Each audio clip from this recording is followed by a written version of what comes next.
let's put that directly to Ben Harris-Quinney, who's chairman of the Bow Group. That's a centre-right think tank group. And Ben also is featured often in the pages of the Daily Express. It's a Windrush legacy issue. Ben, your view. Morning.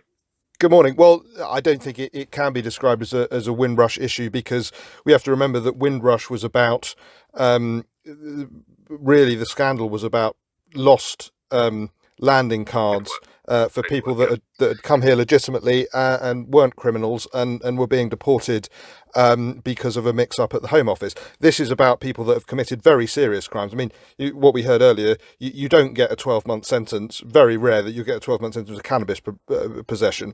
These are serious crimes: murders, serious assaults, rapes. And I think we have to remember that British citizenship or the right to be in this country is a privilege. And if people come here and commit very serious crimes, then I think they erode that privilege, and it's right that action is taken. But let's use the example. A young man born in Jamaica, comes here age 4 or 5, then goes on to commit that level of crime, whether it be arms, drugs, murder, whatever. Born in Jamaica, bred in the UK, surely it's our responsibility to look after him after his term.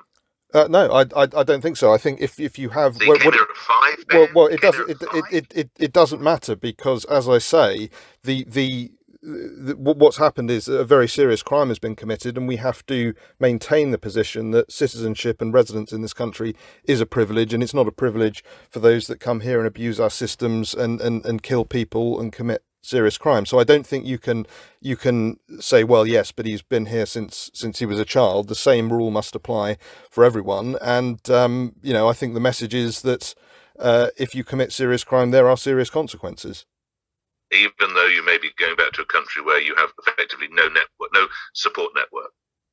Well, yeah, look, people that commit serious crime go to prisons. Prisons aren't nice places, but that's the punishment for the crime. And, where I do think there is a point here is I think a lot of these cases are being used by the Home Office and used by Priti Patel to paper over the sheer scale of immigration, because the real public concern about immigration is in relation to mass immigration, and is in relation to people that have come here in such huge numbers. 715,000 last year entered the country. So I do think we have to keep this in perspective, that